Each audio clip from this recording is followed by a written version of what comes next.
Favourite people doing, या फिर आपका वाला फेवरेट इंटर रिपीट करे तो well, how's my juniors doing? I hope you all are doing super well and busy in your preparation of end semester exams. So here, your savior is back with another amazing savior series called as One Shot series. तो यार इसमें हम आपको unit wise one shot दे रहे होंगे, जिसमें हर एक unit के topic wise questions with concept आपको करवाए जा रहे होंगे. डोंट वरी अगर आपकी रिवीजन का टाइम चल रहा है या फिर आप अभी पढ़ना ही स्टार्ट करो, जिसमें बाकी सारे बच्चे मेरे जैसे होंगे जो भी पढ़ना स्टार्ट कर रहे होंगे, बिकॉज अभी तक तो हम इवेंट्स में, हैकाथॉन्स में, मीटअप्स में जाने में बिजी थे, अभी भी टाइम मिला है पढ़ने का. तो लास्ट के 3 से 4 दिनों में, इवन दो अगर आप रात को बैठ के भी देख रहे हो ना, तब भी ये बेस्ट वन शॉट प्रूव हो सकती है आपके लिए. और right, so what we will be doing is आपको हर एक कॉन्सेप्ट उसके साथ क्वेश्चंस एसोसिएटेड करवाए जा रहे होंगे. तो ये बहुत अच्छी चीज़ है. आपको करना क्या है, जस्ट लिख लिख के प्रैक्टिस करनी है. अगर आपको नोट्स चाहिए तो डिस्क्रिप्शन में ही व्हाट्सएप ग्रुप का लिंक होगा, जो आप आराम से ज्वाइन कर सकते हो. व्हाट्सएप ग्रुप में आपको नोट्स मिल रहे होंगे, आपको मेंटर्स मिल रहे होंगे, जिसने भी पढ़ाया है वो ट्विटर भी मिल रहा होगा. ऑल्सो एक बहुत अच्छी कम्युनिटी मिल रही होगी जिससे आप अपने डाउट्स क्लियर कर सकते हो. तो नोट्स हो गए, मेंटर से डाउट डिस्कशन हो गई, ट्विटर से आप पर्टिकुलर कॉन्सेप्ट भी पूछ सकते हो कि यहाँ पे आप क्या बताना चाह रहे थे, अगर नहीं समझ में आया है. ऑल्सो आपके साथ में जितने बच्चे पढ़ रहे हैं वो सब भी कनेक्टेड हैं. तो 20,000 प्लस की ऑडियंस व्हाट्सएप पे ऑलरेडी कनेक्टेड है. तो why not you join the groups and clear your doubts आराम से. नोट्स भी आपको वहीं पे मिल रहे होंगे. जितने भी टॉपिक्स इस वीडियो में कवर्ड हैं वो सारे मस्ट डू टॉपिक्स हैं. पूरा का पूरा सिलेबस नहीं करवाया जा रहा है यार. आईक्यू का सिलेबस इज जस्ट सो खिचपिच. जो सिलेबस में लिखते हैं वो एग्जाम में आता नहीं है, जो एग्जाम में आता है वो इस सिलेबस में लिखते नहीं है. तो वही यहाँ पे लिखा हुआ मिलेगा आपको, वही यहाँ पे पढ़ाया हुआ मिलेगा जो कि आपके एग्जाम में आता है. उन सारे टॉपिक्स की कौन से टाइम स्टैम्प पे क्या टॉपिक पढ़ाया जा रहा है लिस्ट भी आपको डिस्क्रिप्शन बॉक्स में मिल जा रही होगी. तो आप पर्टिकुलरली उस टाइम स्टैम्प पे क्लिक करके उस टॉपिक पे भी जंप ऑन कर सकते हैं. छोटा सा टारगेट रखा हुआ है 15,000 सब्सक्राइबर्स का. I hope you will people will be helping me to complete that. तो सब्सक्राइब बटन क्लिक कर दो, लाइक कर दो एंड अच्छे से कमेंट भी ड्रॉप करना यार. तुमसे 1 साल बड़ी ही हूँ, ज़्यादा बड़ी नहीं हूँ, तो बिल्कुल से ना प्यारी सी बहन की तरह लेते हुए अच्छी अच्छी चीज़ें बताना. कोई चीज़ अगर अच्छी नहीं लगती है तो आप इंप्रूवमेंट भी बता सकते हो. We will surely try to get done with those things also. मुझे पता है मैं बहुत जल्दी जल्दी बोल रही हूँ क्योंकि ये मेरी क्लास का टाइम है एंड अभी जस्ट इस ब्रेक में आकर के आपको चीज़ें बताई जा रही हैं. ऑल द बेस्ट गाइज, आराम से करिएगा. एक एक क्वेश्चन आराम से आपको करवाया गया है. ऑल्सो इस वन शॉट के बाद भी, ठीक है, ये वन शॉट कैसी बनती होगी, 1.5 से 2 घंटे, 2.5 घंटे की एक यूनिट की वन शॉट बनती होगी.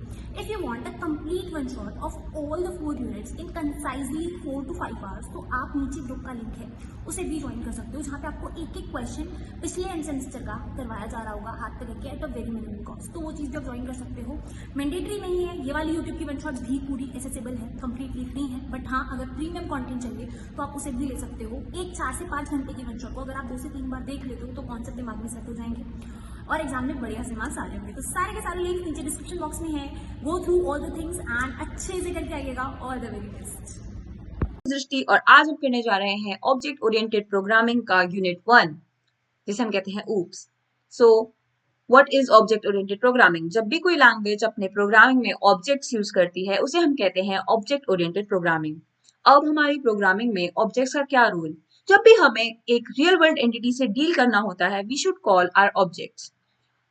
In this code, everything is an object. For example, if it's a human, it's an object. If it's a pen, it's an object. Animal हो, tree हो या कोई भी चीज हो, it is an object. तो हर एक ऑब्जेक्ट की अपनी कुछ प्रॉपर्टीज होंगी और वो कुछ अपने फंक्शंस परफॉर्म करेगा.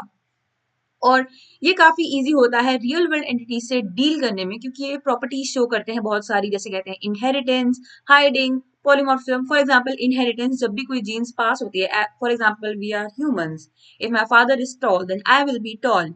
This is genes, so it passes down. Okay, so this is called inheritance. और ये चीज ऑब्जेक्ट ओरिएंटेड प्रोग्रामिंग में बहुत इजीली हो जाता है. तो जब भी हमें रियल वर्ल्ड एंटिटी से साथ डील करना होता है, we try to program in oops. Okay, we try to use those languages which have oops. So अब हम आ जाते हैं benefits of oops में. तो पहले पहले हमें कोई भी 5 याद कर लेने हैं, क्योंकि if it comes in exam we have to write it. Okay, हम वहां सोचने नहीं बैठेंगे. So पहली चीज आती है enables code reusability. कोड को और ज्यादा रियूजेबल बना लेता है कि आप उसे बार बार यूज कर सकते हैं without writing it again and again. Increase productivity in software development, makes troubleshooting simpler, reinforces security. अब ये सिक्योरिटी बहुत सिक्योर होता है. इसमें एक्सेस मॉडिफायर्स होते हैं कि कोई चीजें पब्लिक यूज कर सकती हैं, कोई चीजें प्राइवेट होती हैं, कोई चीजें प्रोटेक्टेड होती हैं.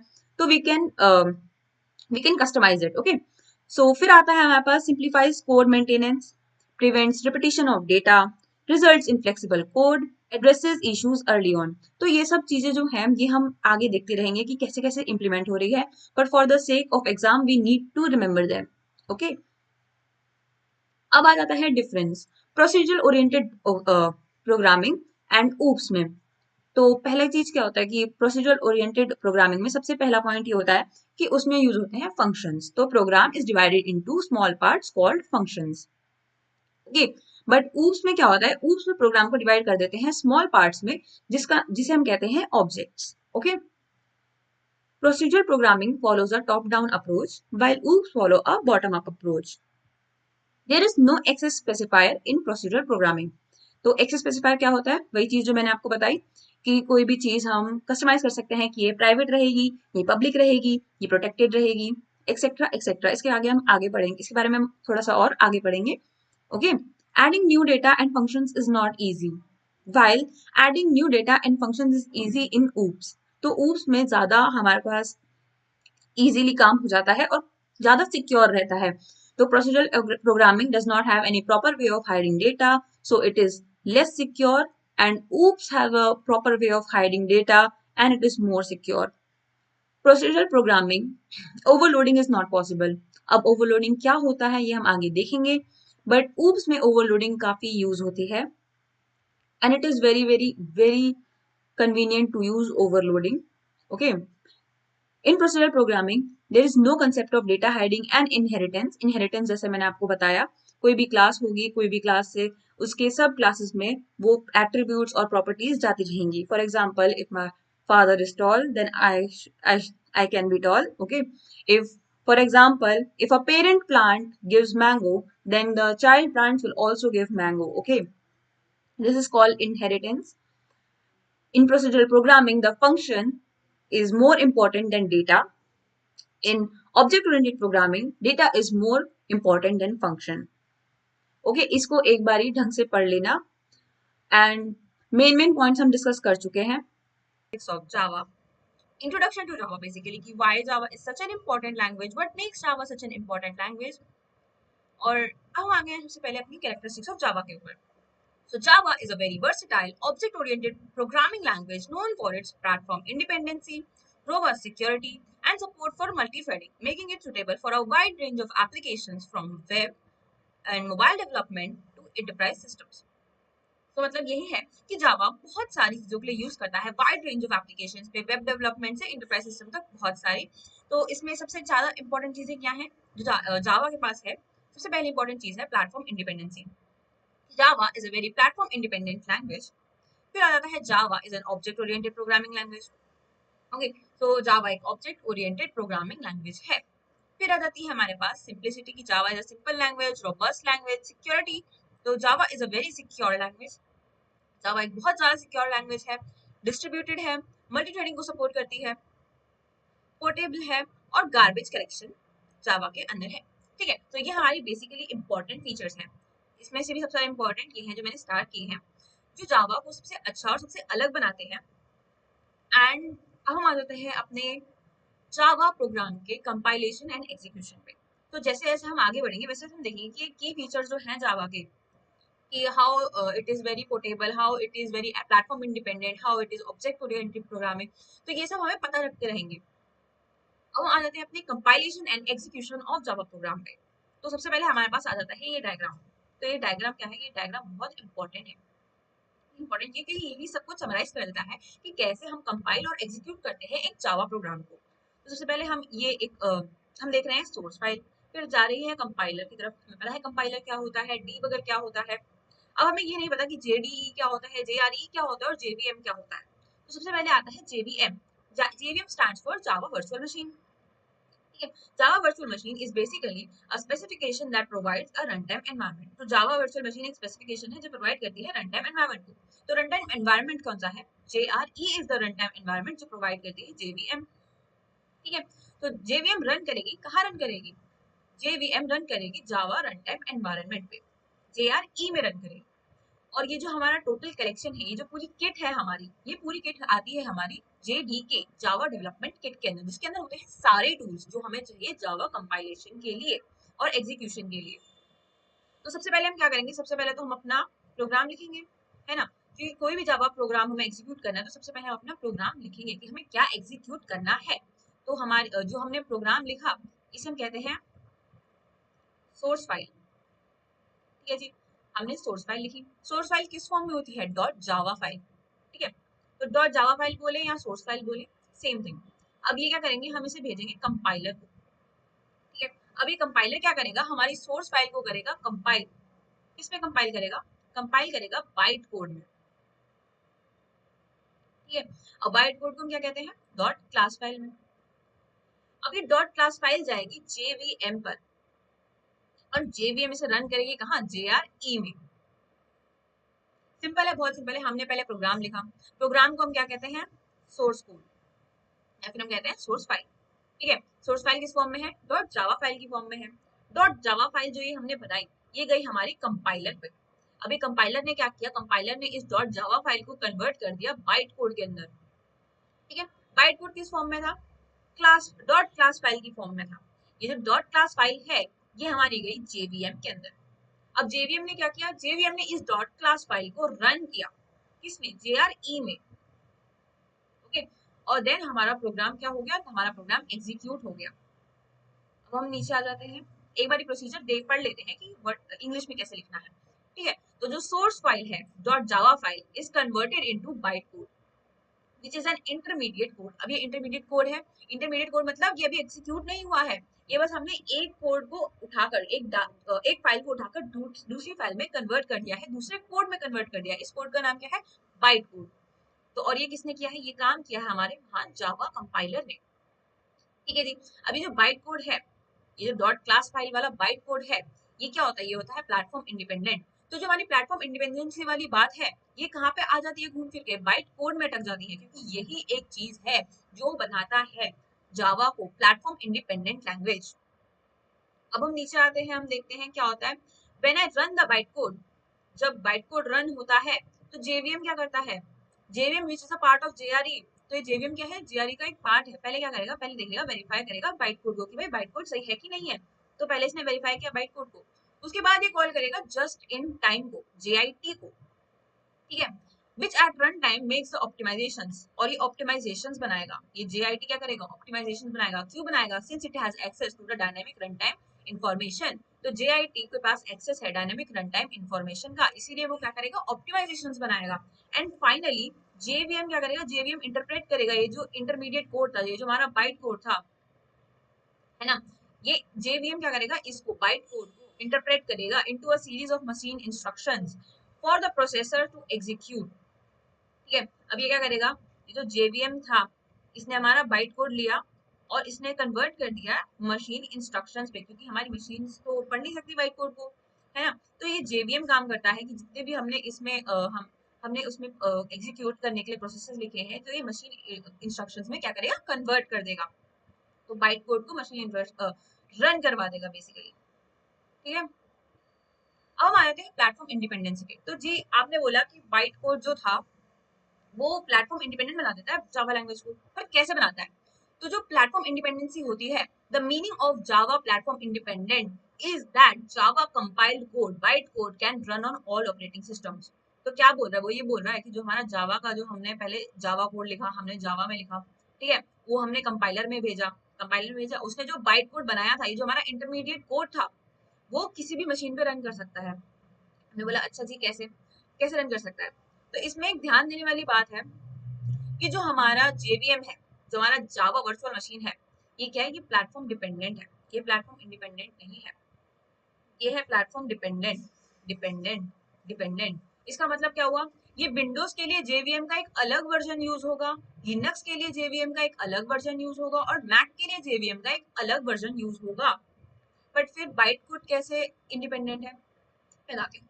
तो हमने क्या किया? हमने पहले सोर्स फाइल ली, उसको कंपाइलर में भेजा, एक बाइट कोड निकाला, बाइट कोड निकाला। अब मैंने जो ये बाइट कोड निकाला है, ये कितने बाइट का? ये 8 बिट्स का है। ठीक है, तो ये 8 बिट्स का है। और जो हमारे मोस्टली जो हमारे जो OS होते हैं, ऑपरेटिंग सिस्टम होते हैं, विंडोज, मैक्स, लिनक्स, तो ये ज्यादातर 16 बिट्स, 32 बिट्स या फिर 64 बिट्स के होते हैं।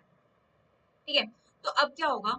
जब भी मैं इस बाइट कोड को कॉपी पेस्ट करके किसी भी जेवीएम में डालूंगी, भले ही मैं वो यहाँ वाले जेवीएम में डालूं, यहाँ वाले जेवीएम में डालूं, यहाँ वाले जेवीएम में डालूं, तो वो उसको अपने हिसाब से 16, 32 या 64 बिट्स में कन्वर्ट करके क्या कर सकता है, कन्वर्ट करके रन कर सकता है। हमें सिर्फ एक ही बार कंपाइल करने की जरूरत पड़ती है, फिर हम उसे कॉपी पेस्ट करके किसी भी जेवीएम पे रन करवा सकते हैं। भले ही अलग अलग ओएस के लिए हमें अलग अलग जेवीएम इंस्टॉल करना पड़ जाए, बट हमारा बाइट कोड एक ही बारी में सब में रन कर जाएगा।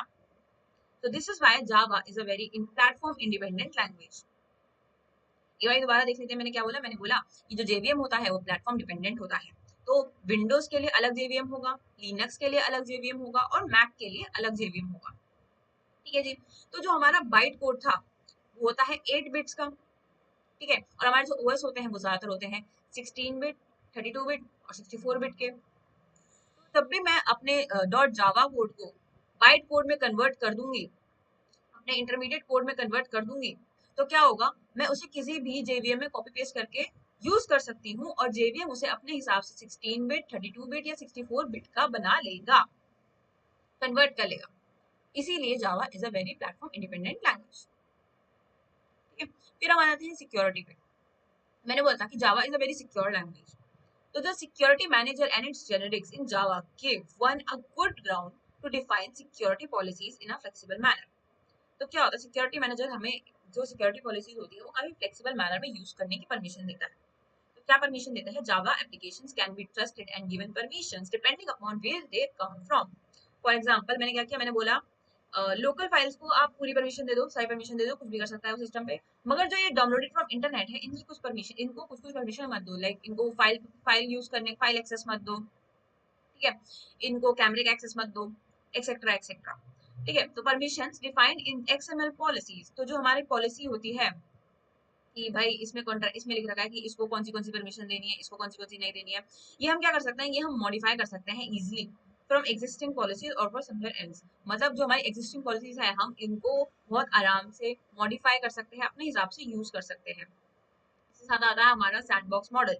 तो जावा में सिक्योरिटी के लिए क्या यूज होता है, सिक्योरिटी मॉडल कौन सा है हमारे पास, सैंडबॉक्स मॉडल। तो सैंडबॉक्स मॉडल क्या करता है, the sandbox model in Java is a security mechanism that restricts the execution of untrusted code। जो potentially harmful codes होते हैं, जो untrusted codes होते हैं, जैसे जावा एप्लेट हो गया या फिर कोई कोड जो आपने इंटरनेट से डाउनलोड किया है जिसका सोर्स इंटरनेट है, वो इनको क्या करता है, प्रिवेंट करता है from harming the host system. तो ये क्या करता है, जो भी हमारे ये रिमोट कोड होते हैं, जो भी हमारे ये अनट्रस्टेड कोड होते हैं, ये क्या करेगा, इनको पहले सैंडबॉक्स में भेजेंगे और सैंडबॉक्स चेक करेगा इनकी कमांड्स को कि किस किस चीज को यूज कर रहे हैं, किस किस चीज को एग्जीक्यूट कर रहे हैं, क्या ये हमारे सिस्टम के लिए हार्मफुल है या नहीं। फिर क्या करेगा, it operates by enforcing strict security policies using the Java security manager and Java class loader. ठीक है, तो अब ये जो हमने ऊपर पढ़ा सिक्योरिटी मैनेजर और जावा क्लास लोडर की हेल्प से ये क्या करेगा, इसको चेक करेगा, ये स्ट्रिक्ट सिक्योरिटी स्ट्रिक्ट पॉलिसीज के थ्रू इसे चेक करेगा और फिर उसे यूज करने देगा। बट जबकि जो लोकल कोड है वो उसे डायरेक्ट जेवीएम में रन करा देगा और हमारे जो वैल्यूएबल रिसोर्सेज हैं, फाइल है, फाइल्स, कैमरा एक्सेट्रा, जो भी हमारे जो इंपॉर्टेंट रिसोर्सेज हैं वो उन्हें डायरेक्ट यूज करने देगा। ऑल्दो बहुत सारी पॉलिसीज चेंज हो चुकी है विद टाइम की, अब काफी लोकल कोड को भी वो सैंडबॉक्स देखता है कि what is it doing, but mostly this is the security model. हमें इसे याद करना है, एक बॉक्स बनाना है जिसमें पहले हमारे पास जेवीएम होगा, जेवीएम के अंदर एक सैंडबॉक्स होगा, तो जो भी रिमोट कोड आएगा सबसे पहले सैंडबॉक्स में जाएगा, लोकल कोड कहाँ जाएगा, जेवीएम में जाएगा, और जो हमारे वैल्यूएबल रिसोर्सेज है इसको कौन एक्सेस कर सकता है, लोकल कोड एक्सेस कर सकता है। ओके, तो this diagram is very important and we should know what to write. और अब सैंडबॉक्स के अंदर कुछ चीजें हैं, कुछ कंपोनेंट्स हैं जो हमें ध्यान में रखने हैं। तो सबसे पहले तो क्लास लोडर जो हमने ऊपर पढ़ा, तो ये क्या करता है, क्लास लोडर क्या करेगा, सेपरेट करेगा। पहले तो हमें देखना पड़ेगा ना कि कौन से कोड्स ट्रस्टेड है, कौन से अनट्रस्टेड है। तो ये क्या करता है, क्लास लोडर सेपरेट करता है ट्रस्टेड एंड अनट्रस्टेड कोड्स को by loading classes into separate namespaces. It prevents unauthorised access to the system class. Yes, तो क्या करेगा, प्रिवेंट करेगा अनऑथराइज्ड एक्सेस को और सेपरेट करेगा ट्रस्टेड कोड्स को और अनट्रस्टेड कोड्स को। फिर हमारे पास आ जाता है byte code verifier. Byte code verifier क्या करेगा, इंश्योर करेगा कि जो जावा बाइट कोड है वो फॉलो करता है लैंग्वेज रूल्स को। ठीक है, बाइट कोड सेफ है कि नहीं है, do not perform unsafe operations like illegal memory access. तो कोई भी अनसेफ ऑपरेशन है वो परफॉर्म तो नहीं कर रहा है, वो ये चेक करेगा। बाइट कोड बेसिकली ये चेक करेगा कि जो हमारी जो लैंग्वेज रूल्स हैं वो फॉलो हो रहे हैं या नहीं हो रहे। फिर आ जाता है हमारा सिक्योरिटी मैनेजर। सिक्योरिटी मैनेजर क्या करेगा? It enforces the security policies by restricting file access. तो ये फाइल एक्सेस को रिस्ट्रिक्ट कर देगा, नेटवर्क कनेक्शंस को रिस्ट्रिक्ट कर देगा, सिस्टम कमांड्स को रिस्ट्रिक्ट कर देगा और अनट्रस्टेड कोड।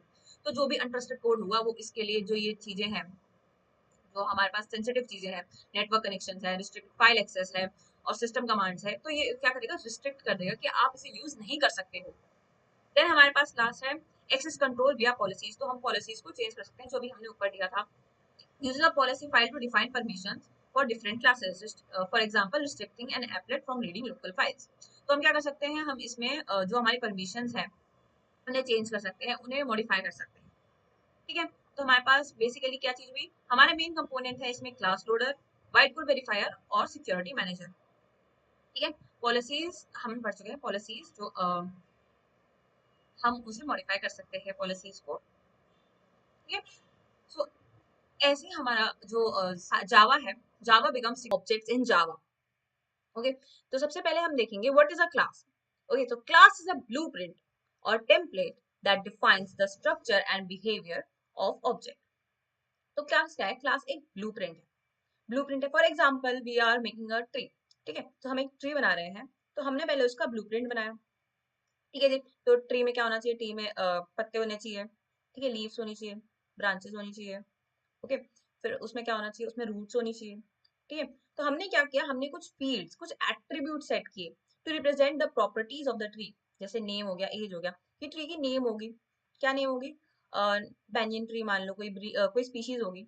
ओके, कोई ट्री की कोई नेम है, कोई एज है कि 100 साल से है ये ट्री। ओके, फिर आ जाता है methods. It defines the behaviour और the action object can perform. तो ट्री क्या क्या परफॉर्म कर सकता है? ट्री फोटोसिंथेसिस परफॉर्म कर सकता है, ठीक है, रेस्पिरेशन परफॉर्म कर सकता है, बहुत सारे अलग अलग हमारे मेथड्स परफॉर्म कर सकता है। तो बेसिकली क्लास क्या होता है? क्लास एक ब्लूप्रिंट होता है, एक टेम्पलेट होता है। ठीक है, कि हमें कुछ भी बनाना है, उसका एक टेम्पलेट है, उसकी एक आउटलाइन है कि भाई इसमें क्या क्या है और क्या क्या कर सकता है।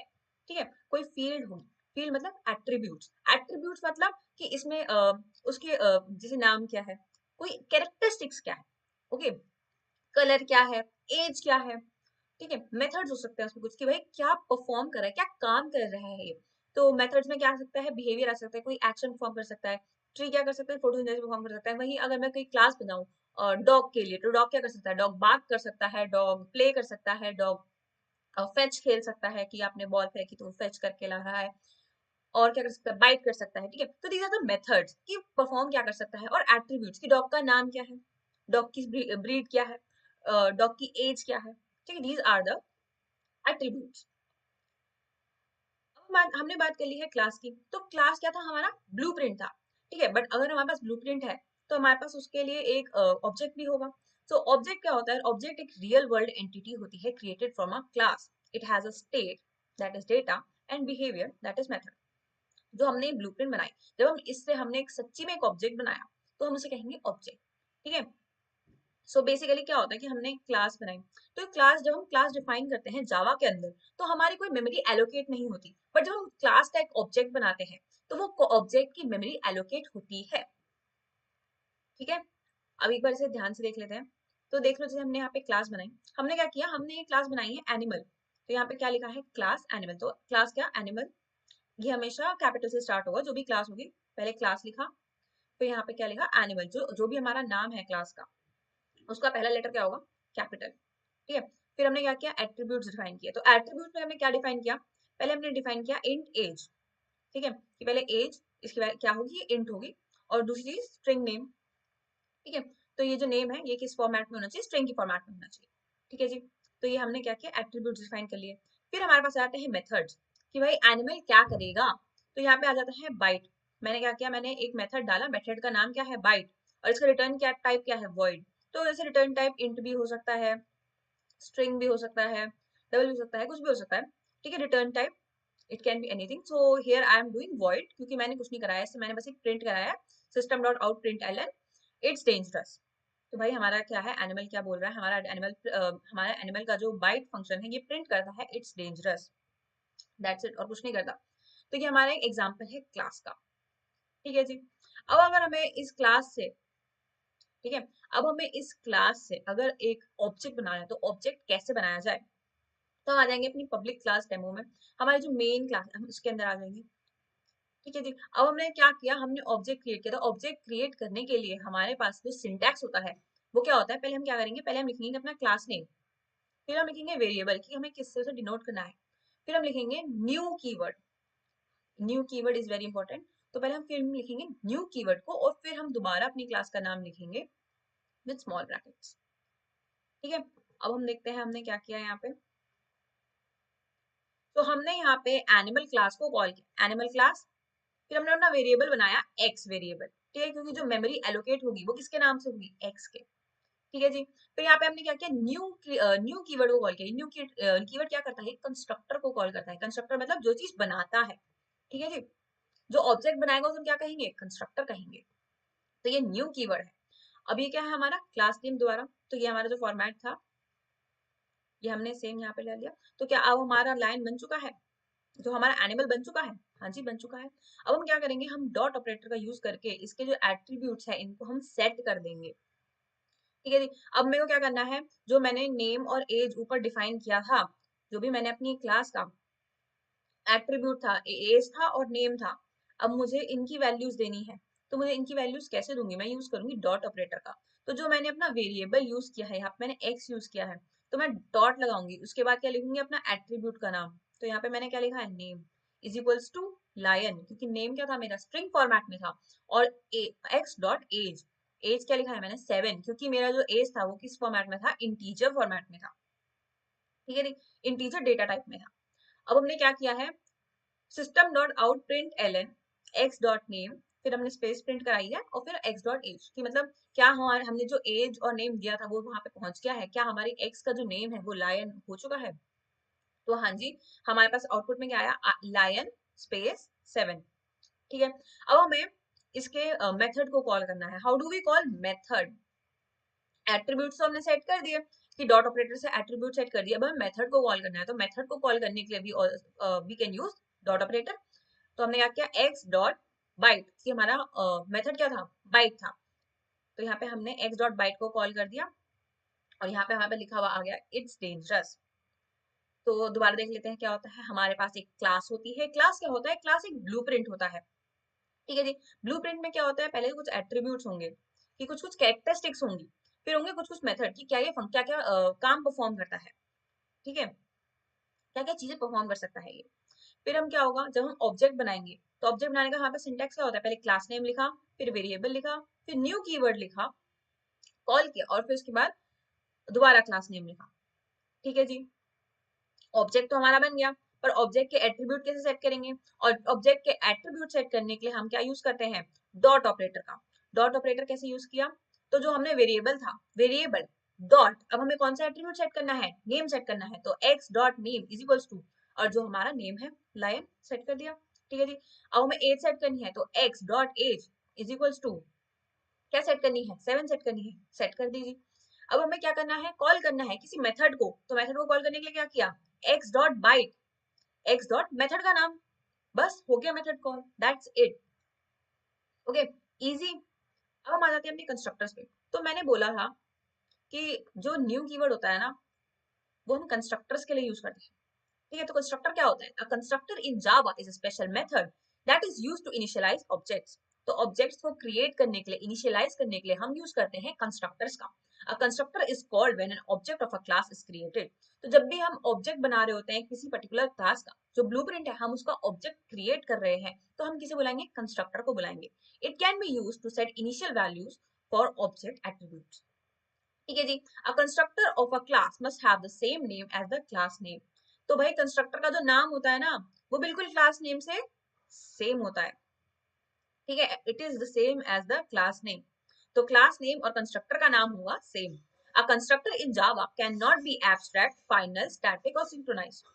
तो कंस्ट्रक्टर ना तो एब्स्ट्रैक्ट हो सकता है, ना फाइनल हो सकता है, ना स्टैटिक हो सकता है, ना सिंक्रोनाइज हो सकता है। आई अंडरस्टैंड कि अभी आपको इसके मतलब नहीं पता होंगे, बट जैसे जैसे हम आगे बढ़ेंगे वैसे वैसे हमें मतलब समझते रहेंगे, तो हम हमारे दिमाग में ऑलरेडी एक चीज रहेगी कि हाँ जी, कंस्ट्रक्टर इन सब में से कुछ नहीं हो सकता है। और एक और चीज, जो कंस्ट्रक्टर होता है हमारा, उसका कोई टाइप नहीं, रिटर्न टाइप नहीं होता, ना डिफॉल्ट होता है, ना वॉइड होता है, कुछ रिटर्न टाइप नहीं होता, इन स्ट्रिंग वॉइड, कुछ रिटर्न टाइप नहीं होता कंस्ट्रक्टर का। तो जब भी आएगा what is the return type of constructor, तो हम लिखेंगे नथिंग। वॉइड भी नहीं लिखना है क्योंकि वॉइड टाइप भी नहीं होता है। ठीक है, अब आ जाएंगे अपने यहाँ पे लिखा है access modifiers can be used in constructor for declaration to control its access. तो एक्सेस मॉडिफायर्स का यूज कर सकते हैं, जैसे प्राइमरी हो सकता है, प्रोटेक्टेड हो सकता है, डिफॉल्ट हो सकता है। अब ये क्या होते हैं ये भी हम आगे समझेंगे, बट तो दिमाग में रखना है। जैसे कि पब्लिक होता है तो पब्लिक सबको एक्सेसिबल होता है, प्राइवेट होता है तो वो सिर्फ अपनी ही क्लास में एक्सेसिबल होता है, प्रोटेक्टेड होता है तो वो अपने पैकेज के अंदर होता है। ठीक है जी, अब हम आगे चलते हैं पैरामीटराइज कंस्ट्रक्टर पे। तो पैरामीटराइज कंस्ट्रक्टर क्या होता है? In Java a parameterized constructor is a constructor that accepts one or more parameters allowing you to initialize an object's attributes with specific values during object creation। तो क्या कर रहा है, कह रहा है कि जब तुम कंस्ट्रक्टर के साथ कुछ पैरामीटर्स भेज दोगे तो उस चीज को हम कहेंगे पैरामीटर्स, पैरामीटराइज कंस्ट्रक्टर। अब वो क्या होता है अभी हम आगे देखते हैं। जैसे यहाँ पे आ जाओ, ठीक है, तो यहाँ पे मैंने क्या किया, यहाँ मैंने क्या कि मैं बोल रही हूँ कि भाई डॉट ऑपरेटर लगा के बार बार करना इस थोड़ा सा टफ। तो आप क्या करो कि अगर एनिमल के साथ जो मेरी क्लास एनिमल है, ठीक है, इसमें मैंने एट्रीब्यूट सेट किए हैं, इंट एज सेट किया है, स्ट्रिंग नेम सेट किया है, ठीक है, मेथड सेट किए हैं। तो मैंने क्या बोला, मैंने बोला कि भाई जब भी कोई मेरे एनिमल को कॉल करे, ठीक है,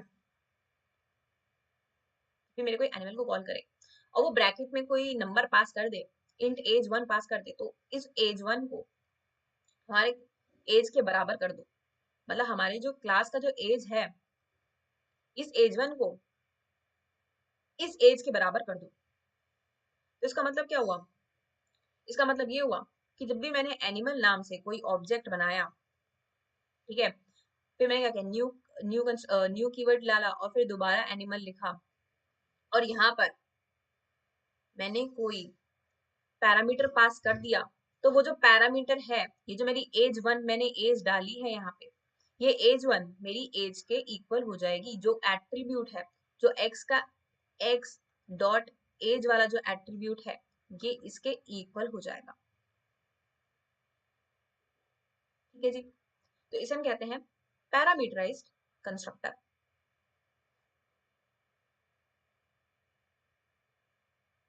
अब हमारे पास एक और चीज होती है, हमारे पास होती है कॉपी कंस्ट्रक्टर।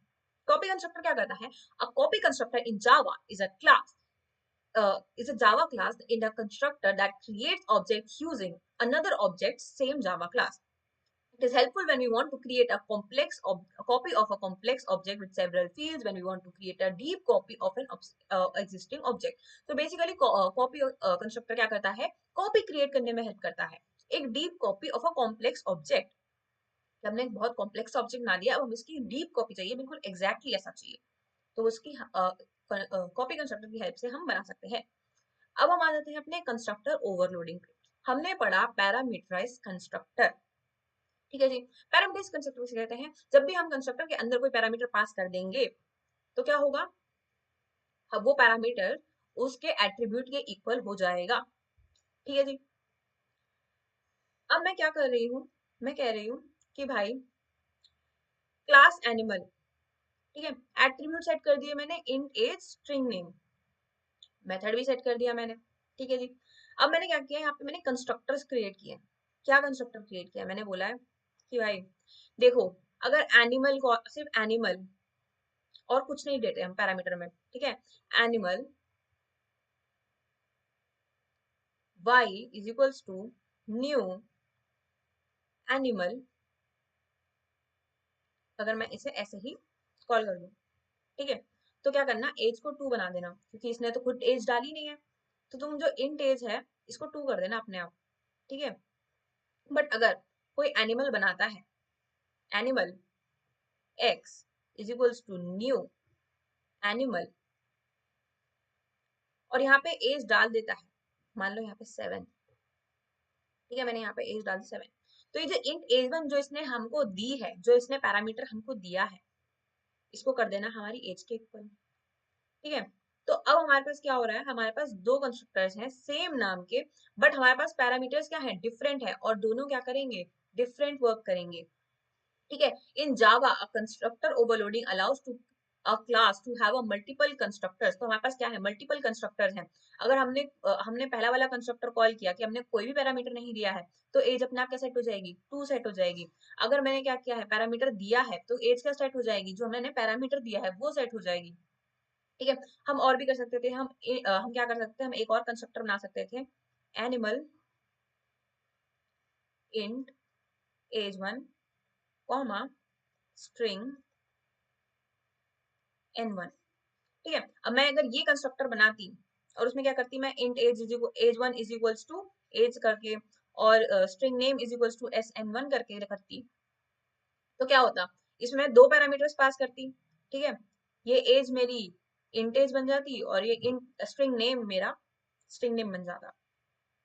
ठीक है, तो बेसिकली वो क्या कह रहा है, वो कह रहा है कि पैरामीटर्स के on the basis of parameters हम क्रिएट कर रहे हैं अपने डिफरेंट कंस्ट्रक्टर्स को। ठीक है, हमारे जो एनिमल क्लास है इसके पास अभी कितने कंस्ट्रक्टर्स हैं, दो कंस्ट्रक्टर्स हैं on the basis of parameter. अगर हमने कोई पैरामीटर नहीं डाला है तो ये वाला कंस्ट्रक्टर कॉल होगा, अगर हमने पैरामीटर डाला है तो ये वाला कंस्ट्रक्टर कॉल होगा। enabling flexible object initialization and enhancing the code reusability, तो अब हमें क्या करना नहीं पड़ेगा, हमें बार बार दिस डॉट डॉट डॉट करके नहीं करना पड़ेगा। ठीक है, हमें बार बार x dot name is equals to lion, x dot age is equals to 2 करके नहीं करना पड़ेगा। ठीक है, हमारा कोड क्या होगा, रीयूजेबल हो जाएगा। अब यहाँ पे मैंने क्या किया है, animal x2 new keyword age डाली, एनिमल डाला है और पैरामीटर डाल दिया मैंने 5, और ये 5 क्या होगा, ये बन जाएगा उसकी एज। ठीक है जी, अब मैंने क्या बोला, मैंने बोला यहाँ पे कि यहाँ पे मैंने ना एज 1 यूज किया है और यहाँ पे age is equal to age 1 किया है। ऐसा नहीं कर सकते क्या कि जो ये मेरी एज 1 है इसको भी मैं एज से ही रिप्रेजेंट करूं, तो ये कैसे होगा, तो ये होगा with the help of this keyword. This keyword क्या करता है, दिस कीवर्ड हमें अलाउ करता है कि हम पैरामीटर में भी सेम एट्रीब्यूट का नाम रखें। तो हम क्या करेंगे, यहाँ पे हम आगे वाले उसमें जहाँ पे हमें अपना एक्चुअल वाला एज डालना था, ठीक है, तो हम क्या करेंगे, this age is equals to age. This keyword क्या करता है, जावा में एक रेफरेंस वेरिएबल होता है that refers to the current object. तो करंट ऑब्जेक्ट करेगा मतलब कि जो ऑब्जेक्ट, जो भी तुमने पैरामीटर पास किया है, जो ये वेरिएबल है, ये वेरिएबल को जो हम जिस भी हम ऑब्जेक्ट की बात कर रहे हैं, दिस ऑब्जेक्ट जो भी तुम वेरिएबल बना रहे हो, दैट ऑब्जेक्ट के वेरिएबल ऑब्जेक्ट के एट्रीब्यूट में फिट कर दो। बेसिकली क्या करता है, हमें हेल्प करता है कि हम पैरामीटर में और इसमें सेम नेम रख सकें, एट्रीब्यूट में सेम नेम रख सकें। ठीक है, तो क्या करेगा, this keyword in Java is a reference variable that refers to the current object. It is used within an instance or a method or a constructor to access the members of the current object such as instance variables, methods and constructors. ठीक है जी, अब हमने कर लिया है this keyword. अब हम आ जाते हैं मेथड ओवरलोडिंग पे। हमने पढ़ा था कंस्ट्रक्टर ओवरलोडिंग, जिसमें हमने पैरामीटर के अकॉर्डिंग डिफरेंट कंस्ट्रक्टर को कॉल किया था। अगर हम पैरामीटर नहीं डाल रहे थे तो कोई और कंस्ट्रक्टर कॉल हो रहा था, अगर हम पैरामीटर डाल रहे थे तो कोई और कंस्ट्रक्टर कॉल हो रहा था। Similarly we can do method overloading in Java. Method overloading किसे कहते हैं? Method overloading in Java is a feature in Java that allows multiple methods to have same name but different parameters, different number of parameters or different types of parameters. अब वो क्या कह रहा है, वो कह रहा है कि भाई मेथड ओवरलोडिंग हम कहते हैं तब जब हमारे एक ही क्लास में एक ही नाम के बहुत सारे मेथड हैं। ठीक है, बट कौन सा कब कॉल होगा ये डिपेंड करता है पैरामीटर पे। तो जैसे मान लो हमारे पास है क्लास कैलकुलेटर, ठीक है, और इसमें मैं क्या कर रही हूँ, इंट सम नाम के बस 3 मेथड्स हैं, तो कौन सा कब कॉल होगा? देखो, जब मैं पैरामीटर में इंट इंट में 2 डालूंगी, int n1 int n2, 2 parameter डाले हैं मैंने, तो क्या रिटर्न होगा, इन दोनों का सम। ठीक है जी, तब कौन सा मेथड कॉल होगा, ये वाला मेथड कॉल होगा। पर जब मुझे 3 चीजों का सम करना है, यहाँ पे तो हमारे पास सिर्फ n1 प्लस n2 है, तो हम ये नहीं कर सकते अगर मैं 3 नंबर डाल दूं, 1 2 3 डाल दूं, तो ये वर्क नहीं कर पाएगा क्योंकि ये तो मुझे सिर्फ स्टार्टिंग के 2 नंबर्स का सम देता है। अगर मैं इसमें 2 और 4 डालूंगी तब तो ये मुझे रिटर्न कर देगा 6, बट अगर मैं 1 2 3 डाल दूं तो ये मेरे को क्या रिटर्न करेगा, ये मुझे नहीं रिटर्न कर पाएगा। राइट, तो जब मैं 3 नंबर डालूंगी तो कौन सा मेथड कॉल होगा, ये वाला मेथड कॉल होगा। तो ये क्या करेगा, n1 n2 और n3 का सम देगा मुझे, इनका सम देगा 6, ठीक है जी। तो इंट n1, इंट n2 और इंट n3, तो जब मेरे पास दो पैरामीटर्स होंगे तो कॉल होगा ऊपर वाला फंक्शन, ऊपर वाला मेथड, और जब इस तीन पैरामीटर्स होंगे तो हुआ नीचे वाला मेथड। बट अगर मैं क्या करूं, मैं 1.8 2 कॉल कर दूं तो क्या होगा, तब ना तो ये इसमें जा पाएगा ना तो ये इसमें जा पाएगा, क्योंकि देखो इनका जो वेरिएबल पैरामीटर का टाइप है वो है int int int int int. But यहाँ पे क्या है हमारे पास, यहाँ पास है डबल, ठीक है। तो यहाँ पे मैं क्या कर सकती हूँ, इस पैरामीटर को कॉल हो जाएगा ऑटोमेटिकली, ये इस पैरामीटर के पास चला जाएगा, ये हमें स्पेसिफाई करने की जरूरत नहीं पड़ेगी। तो कब कौन सा मेथड कॉल होगा, it depends upon the number and type of parameters, and because of this different methods will be called, ठीक है। यहाँ मैंने सम के लिए दोबारा देखते हैं हमने क्या किया, हमने मेथड ओवरलोडिंग करी है। हमने मेथड ओवरलोडिंग कैसे करी है, क्योंकि हमारे मेथड्स का नाम सेम है, ठीक है जी, मेथड का नाम सेम है, बट क्या कर रहे हैं ये, इनके पैरामीटर्स में डिफरेंट है, number of parameters is different, या फिर types of parameters is different, ठीक है जी। तो नंबर में क्या डिफरेंट है, यहाँ पे मैंने दो इंट भेजे तो इन्होंने मेरे को n+n+n2 रिटर्न कर दिया। यहाँ पे मैंने तीन इंट भेज दिए तो यहाँ पे इन्होंने मुझे तीन नंबर का सम रिटर्न कर दिया। बट यहाँ पे जब मैंने डबल और इंट भेजा तो यहाँ इन्होंने मुझे डबल रिटर्न करके दे दिया। तो मेथड ओवरलोडिंग में हमारे पास या तो नंबर ऑफ पैरामीटर्स डिफरेंट होने चाहिए या तो टाइप्स ऑफ पैरामीटर्स डिफरेंट होने चाहिए, ताकि हम अलग अलग कंडीशंस में अलग अलग मेथड को कॉल कर सकें विद द सेम नेम। तो हम बात करने जा रहे हैं इनहेरिटेंस की। तो जो हमारी ऑब्जेक्ट ओरिएंटेड प्रोग्रामिंग होती है उसके चार पिलर्स होते हैं, जिसमें से एक होता है इनहेरिटेंस। ओके, तो हमारे चार पिलर्स कौन कौन से होते हैं, इनहेरिटेंस, पॉलीमॉर्फिज्म, इनकैप्सुलेशन और एब्स्ट्रैक्शन, ठीक है। तो हमारा सबसे पहला पिलर है inheritance. Inheritance is an important pillar of OOPS. It is the mechanism in Java by which one class is allowed to inherit the features, the fields and methods of another class. ठीक है, so basically क्या है, inheritance क्या होता है। तो मान लेते हैं कि एक फादर है, उसके पास क्या है, कर्ली हेयर है, ठीक है। तो उसके जो चाइल्ड है उसके पास भी कर्ली हेयर्स होंगे, राइट। और फिर जो उसका चाइल्ड होगा उसके पास भी कर्ली ईयर्स होंगे। तो दिस इज कॉल्ड इनहेरिटेंस, कि जो फादर का जो फीचर था, जो ओरिजिनली फादर का फीचर था, वही चाइल्ड में भी आ रहा है और उसके चाइल्ड में भी आ रहा है। So this is called inheritance. Okay, so अब देख लेते हैं हम। Okay, in Java inheritance means creating new classes on the basis of existing ones. A class that inherits from another class can reuse the methods and fields of that class. In addition, you can add new fields and methods to your current class. तो मान लेते हैं हमारे पास क्या है, हमारे पास एक parent class है। तो जावा में क्या होता है, जावा में जो हमारी क्लास होती है, हम उस क्लास के बच्चे बना सकते हैं, उस क्लास के चाइल्ड क्रिएट कर सकते हैं, उनकी सब क्लासेस क्रिएट कर सकते हैं। कैसे क्रिएट कर सकते हैं, मान लीजिए हमारे पास जो पेरेंट क्लास है, पेरेंट क्लास हमारे क्या फंक्शन परफॉर्म कर सकती है, मान लीजिए पेरेंट क्लास के दो मेथड हैं, ठीक है। वो स्विम कर सकती है और क्या कर सकती है, टॉक कर सकती है। और जो हमने चाइल्ड क्लास बनाई, ठीक है, जो हमने चाइल्ड क्लास बनाई वो भी इन दो फीचर्स को परफॉर्म कर सकती है। In addition to these two features, इन दो फीचर्स के अलावा उसके पास अपने खुद के फीचर्स भी हो सकते हैं। फॉर एग्जाम्पल, चाइल्ड पेंट कर सकता है, मगर जो पेरेंट क्लास है वो अपने दो फीचर्स ही परफॉर्म कर सकता है, वो चाइल्ड के फीचर्स यूज नहीं कर सकता है। बल्कि जो चाइल्ड क्लास है वो अपने फीचर्स यूज कर सकता है, अपने एट्रीब्यूट्स यूज कर सकता है, अपने मेथड्स यूज कर सकता है। बट चाइल्ड क्लास अपने पेरेंट के भी कर सकता है। इसका मतलब चाइल्ड अपनी पेरेंट की चीजों को इनहेरिट कर सकता है, बट पेरेंट अपने चाइल्ड की चीजों को इनहेरिट नहीं कर सकता। ओके, सो अब हम आ जाते हैं कोड पर। How do we execute inheritance in Java, ठीक है, how do we execute inheritance in Java. तो सबसे पहले मैंने क्या किया, हमने एक पेरेंट क्लास बनाई जो कि थी एनिमल, ठीक है। एनिमल क्लास में हमारे पास दो एट्रीब्यूट्स थे, जो था स्ट्रिंग नेम और स्ट्रिंग एज। ओके, फिर मैंने बनाई एक क्लास डॉग, ठीक है, पब्लिक क्लास डॉग।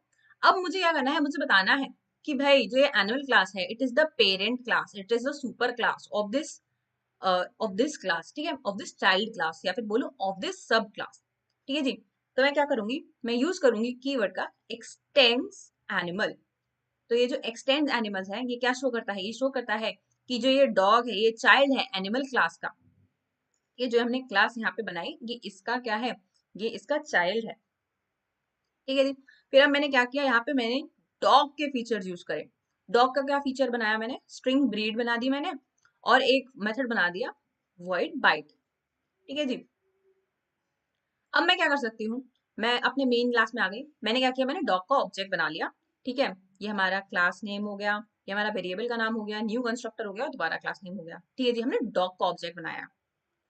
तो जो हमारा डॉग है, ये हमारे एनिमल क्लास को पूरी तरह यूज कर सकता है। ठीक है, तो क्या कर सकता है, dog dot name, name use कर सकता है। ठीक है, dog dot age, age use कर सकता है, डॉग डॉट ब्रीड ये यूज कर सकता है। तो वो अपने फंक्शंस तो यूज, अपने मेथड्स को, अपने एट्रीब्यूट्स को यूज तो कर ही सकता है, बट वो अपने पेरेंट क्लास के एट्रीब्यूट्स और मेथड्स को भी यूज कर सकता है। ओके, अब हम आ जाते हैं ओवरराइडिंग पे। सो ओवरराइडिंग क्या होता है, तो हमने देखा कि हमारी जो बेस क्लास थी वो थी एनिमल। ठीक है, हमारा जो बेस क्लास थी वो थी एनिमल, तो एनिमल हो गई हमारी पेरेंट क्लास। तो एनिमल में क्या है, हमारे पास दो एट्रीब्यूट्स है, स्ट्रिंग है और एज है। और हमारे पास अब हमने एक डाल दिया हमने मेथड। तो मेथड क्या डाला, पब्लिक वॉइड साउंड, कि भाई एनिमल एक साउंड क्रिएट कर रहा है। तो क्या कर रहे हैं इसमें, हम कुछ प्रिंट नहीं, ज्यादा कुछ नहीं कर रहे, सिर्फ प्रिंट करवा रहे हैं डॉट डॉट डॉट। ठीक है, पर जब मैंने अपनी डॉग क्लास बनाई, ठीक है जी, जब मैंने अपनी डॉग क्लास बनाई, तो यहाँ डॉग क्लास में भी मेरे पास दो एट्रीब्यूट्स थे, स्ट्रिंग ब्रीड, ओके, और यहाँ पे मेरे पास दो मेथड्स थे। ठीक है, कौन सा मेथड, पहला तो मेथड बाइट था, किड बाइट्स। ठीक है जी, बट यहाँ पे एक मेथड आ गया वॉइड, पब्लिक वॉइड साउंड, और ये same method, like exactly same. ठीक है, इसके नेम, पैरामीटर और रिटर्न टाइप सेम है जो मेरे पेरेंट में थी, मगर क्या कर रहा है, ये फंक्शन डिफरेंट परफॉर्म करवा रहा है। यहाँ पे ये डॉट डॉट डॉट प्रिंट करवा रहा था, यहाँ पे ये बार प्रिंट करवा रहा है। तो अब जब मैं डॉग को ऑब्जेक्ट बनाऊंगी, तो क्या वो इसको फॉलो करेगा या वो इसको फॉलो करेगा, क्या वो अपने पेरेंट के मेथड को फॉलो करेगा या वो अपनी खुद के मेथड को फॉलो करेगा। इस चीज को हम कहते हैं ओवरराइडिंग, क्योंकि हमारे पास पेरेंट क्लास में भी सेम मेथड है, ठीक है, और डॉग क्लास में भी सेम मेथड है, एग्जैक्ट नेम है, एग्जैक्ट पैरामीटर्स हैं, एग्जैक्ट रिटर्न टाइप है। तो इसमें क्या हमारे पास एरर नहीं आएगा। तो एरर ना आए इसके लिए हम क्या करेंगे, यूज करेंगे @ ओवरराइड का। ठीक है, और हम क्या करेंगे, यूज करें, डॉग क्या यूज करेगा, डॉग यूज करेगा, हमारा जो ऑब्जेक्ट होगा वो यूज करेगा अपनी क्लास का मेथड। ठीक है, तो बेसिकली क्या होता है overriding, overriding in Java occurs when a subclass or a child class implements a method that is already defined in super class or base class। ठीक है जी, चाइल्ड के पास भी एग्जैक्टली वही मेथड है जो सुपर क्लास के पास है, बेस क्लास के पास है। व्हेन अ सब class provides its own version, तो मेथड तो वही है, ठीक है, मगर क्या किया, सब क्लास ने अपना एक ओन वर्जन प्रोवाइड किया, और हम इस वर्जन को हम क्या कहते हैं, method overriding. So this is about method overriding. दोबारा एक बार देख लेते हैं। इनहेरिटेंस में क्या होता है, इनहेरिटेंस किसी भी क्लास को इनहेरिट करने के लिए हम क्या करते हैं, हम यूज करते हैं एक्सटेंड्स का, एक्सटेंड्स और फिर क्लास का नाम। ठीक है, तो इससे क्या होता है, जो ये वाली क्लास है जिसको हम एक्सटेंड कर रहे हैं, ये जो ये वाली क्लास है वो बन जाएगी चाइल्ड क्लास, और जो जिस क्लास को हम एक्सटेंड कर रहे हैं वो बन जाएगी हमारी पेरेंट क्लास। ठीक है, अब क्या होगा, जो चाइल्ड क्लास है वो पेरेंट क्लास की सारी चीजों को यूज कर सकती है, बट क्या होगा अगर पेरेंट क्लास और चाइल्ड क्लास में सेम मेथड, सेम नाम का मेथड, ठीक है, सेम मेथड जिसका नाम सेम हो, जिसके पैरामीटर सेम हो, जिसका रिटर्न टाइप सेम हो, ऐसा एक मेथड आ जाए, तो इसे हम कहते हैं मेथड ओवरराइड। तो हम ओवरराइड करके हम अपने पेरेंट के जो ऑलरेडी एग्जिस्टिंग मेथड था उसको ओवरराइड करके, कि भाई I don't need you, I have a modified version, तो अपना खुद का मेथड यूज कर सकते हैं। ओके, तो इसे हम कहते हैं मेथड ओवरराइडिंग। अब आ जाते हैं हमारे पास types of inheritance in Java. तो जावा में कितने टाइप की इनहेरिटेंस होती है? तो सबसे पहले आ जाती है single inheritance, multi level inheritance, hierarchical और हाइब्रिड। ठीक है जी। तो सबसे पहले आता है सिंगल इनहेरिटेंस। तो सिंगल इनहेरिटेंस क्या होता है? एक सब class derive from one super class. तो यहाँ पे क्या है? ए जो है वो पेरेंट है, बी जो है वो चाइल्ड है। पेरेंट या फिर बेस क्लास, ये हो गया चाइल्ड या फिर हो गया सब क्लास। ठीक है, तो बी क्या करेगा? एक्सटेंड करेगा ए को। ठीक है, तो A is parent and B is child. B inherits all the properties of A. तो बी के पास ए के सारे मेथड्स और एट्रीब्यूट्स का एक्सेस होगा। ठीक है जी। अब आ जाते हैं मल्टी लेवल इनहेरिटेंस पे। जैसे हमने देखा कि ए और बी था, वैसे ए, बी और सी भी हो सकता है। मान लो ये ग्रैंडफादर है, ये फादर है, और ये कौन हो गया? ग्रैंडसन हो गया। ठीक है, तो क्या हो रहा है कि बी इनहेरिट करता है, एक्सटेंड करता है ए को, जबकि सी एक्सटेंड करता है बी को। ठीक है, तो मल्टी लेवलिंग में क्या हो गया? Class A serves as a base class for derived class B which in turn serves a base class for derived class C. तो ये क्या हो गया? मल्टी लेवल हो गया, लेवल्स आ गए हैं इनहेरिटेंस में। ठीक है जी। अब आ जाते हैं हायरार्कियल इनहेरिटेंस। तो one class serves as a super class, ठीक है, base class for more than one sub classes. अब क्या हो रहा है? ये बोल रहे हैं कि भाई ये ए है, ए के 3 चाइल्ड क्लासेस हैं, बी भी इसको एक्सटेंड कर रही है, सी भी इसको एक्सटेंड कर रही है, डी भी इसको एक्सटेंड कर रही है। मान लो ए के पास कुछ फीचर्स है ए कॉमा बी कॉमा सी। ठीक है, तो बी कौन से फीचर यूज कर सकता है? ए कॉमा बी कॉमा सी एट्रीब्यूट्स। ठीक है, और उस बी के खुद के ई कॉमा एफ। ठीक है, सी कौन से यूज करता है? ए कॉमा बी कॉमा सी, और सी के खुद के आई कॉमा जे। ठीक है, डी कौन से यूज करता है? ए कॉमा बी कॉमा सी, और डी के जो खुद के होंगे एक्स वाई। ठीक है, तो ये फीचर्स यूज कर सकते हैं, और ये हो गया हमारा हायरार्कियल इनहेरिटेंस। ठीक है, इसकी हायरार्की बन सकती है, इनके भी 2 और बच्चे निकल सकते हैं, सब क्लासेस हो सकती हैं, कुछ भी हो सकता है। ठीक है, फिर आ जाता है हमारे पास हाइब्रिड इनहेरिटेंस। तो it is a mix of more, 2 और more of the above inheritances. जो भी हमने ऊपर इनहेरिटेंस पढ़ी उनका मिक्स हो सकता है, उनको मिक्स करके बनाई जा सकती है hybrid inheritance. Since Java does not support multiple inheritances with classes, hybrid inheritance involving multiple inheritance is also not possible with classes. तो क्या कह रहा है? वो कह रहा है कि मल्टीपल इनहेरिटेंस को सपोर्ट नहीं किया जाता बाय जावा। तो आप जावा में क्लासेस के थ्रू मल्टीपल इनहेरिटेंस नहीं कर सकते। अब मल्टीपल इनहेरिटेंस होता क्या है? मल्टीपल इनहेरिटेंस होता है जब एक क्लास 2 क्लासेस को एक्सटेंड कर रही है। ठीक है, तो ऐसा नहीं हो सकता, कतई नहीं हो सकता जावा में। जावा क्या करता है? मना कर देता है।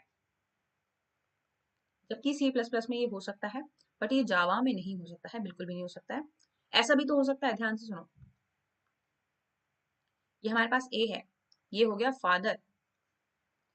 ठीक है, ये हो गया बी, ये हो गया मदर, और ये कौन हो गया? ये हो गया चाइल्ड। ठीक है, तो इसको इस तरह समझते हैं कि ये फादर है, ये मदर है, ये चाइल्ड है, और ये दोनों ही इसको इनहेरिट, सी क्या कर रहा है? सी दोनों को ही इनहेरिट कर रहा है, दोनों को ही एक्सटेंड कर रहा है। पर जावा क्या कहता है? जावा कहता है नहीं जी, आप क्लासेस के थ्रू मल्टीपल इनहेरिटेंस नहीं कर सकते। तो हम जावा में मल्टीपल इनहेरिटेंस कैसे कर सकते हैं? जावा में मल्टीपल इनहेरिटेंस अचीव किया जा सकता है ओनली थ्रू इंटरफेसेस।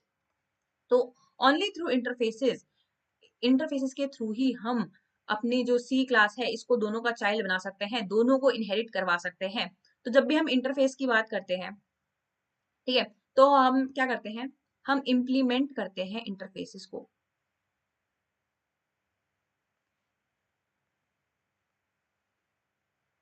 जैसे हम एक्सटेंड करते हैं क्लासेस को, वैसे ही हम इम्प्लीमेंट करते हैं इंटरफेस को। ठीक है जी। अब हम आ जाते हैं अपने पॉलीमॉर्फिज्म पे। तो पॉलीमॉर्फिज्म क्या होता है? पॉलीमॉर्फिज्म हमारा सेकंड पिलर ऑफ ऊप्स है। तो word polymorphism means having many forms.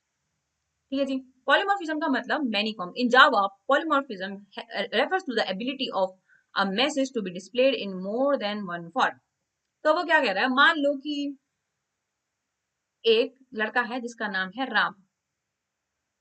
Okay, सो राम अपनी फैमिली के साथ अलग बिहेव करता है, अपने फ्रेंड्स के साथ अलग बिहेव करता है, और अपने कलीग्स के साथ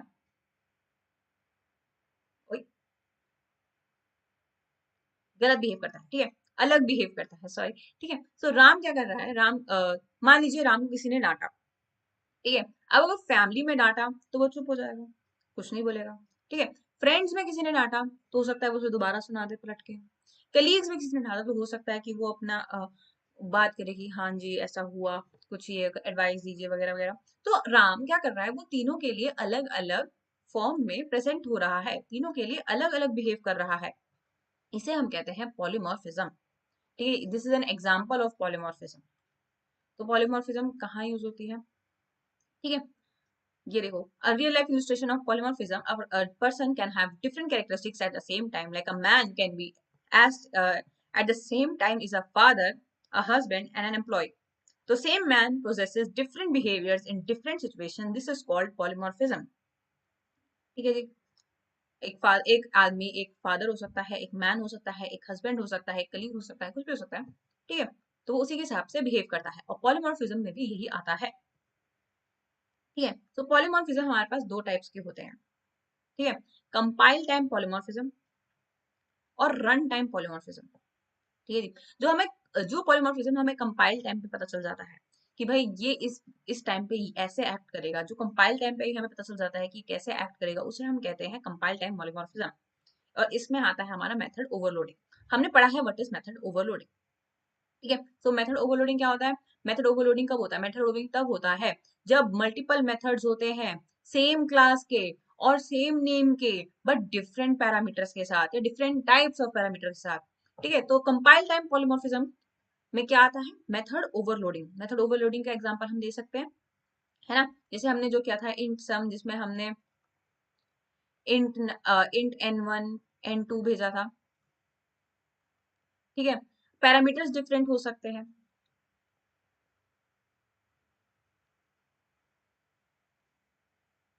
और दूसरा आता है हमारे पास run time polymorphism, method overriding, जो अभी हमने इनहेरिटेंस में पढ़ा था, और वर्चुअल फंक्शंस, ठीक है। सो अब क्या होता है, मेन हमारा है मेथड ओवरलोडिंग और मेथड ओवरराइडिंग।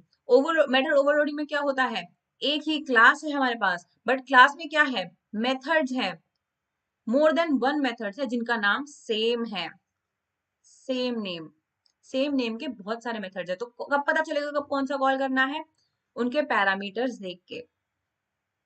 पैरामीटर्स डिफरेंट हो सकते हैं, पैरामीटर्स का टाइप डिफरेंट हो सकता है, पैरामीटर के नंबर डिफरेंट हो सकते हैं, ठीक है। तो ये हो गया हमारे पास मेथड ओवरलोडिंग।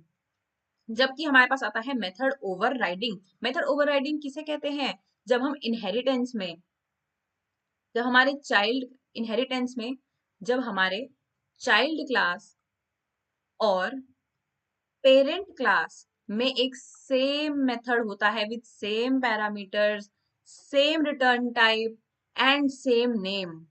तो उस मेथड में चाइल्ड को जब अपना मॉडिफाइड वर्जन चाहिए होता है तो वो क्या यूज करता है, @ ओवरराइड। ओवरराइड से क्या होता है, जब चाइल्ड का ऑब्जेक्ट बनेगा तो चाइल्ड का ऑब्जेक्ट अपने मॉडिफाइड वर्जन को कॉल करे, अपने पेरेंट के वर्जन को कॉल ना करे। इसे हम कहते हैं मेथड ओवरराइडिंग। सो हमारे पॉलीमॉर्फिज्म में हाँ दो चीजें आती हैं, कंपाइल टाइम पॉलीमॉर्फिज्म और run time polymorphism. Compile time में क्या होता है, मेथड ओवरलोडिंग, और रन टाइम में क्या होता है, मेथड ओवरराइडिंग। रन टाइम पे क्या होता है, रन टाइम पे हमें रन टाइम पे ही पता चलता है कि कौन सी फंक्शन यूज होगा,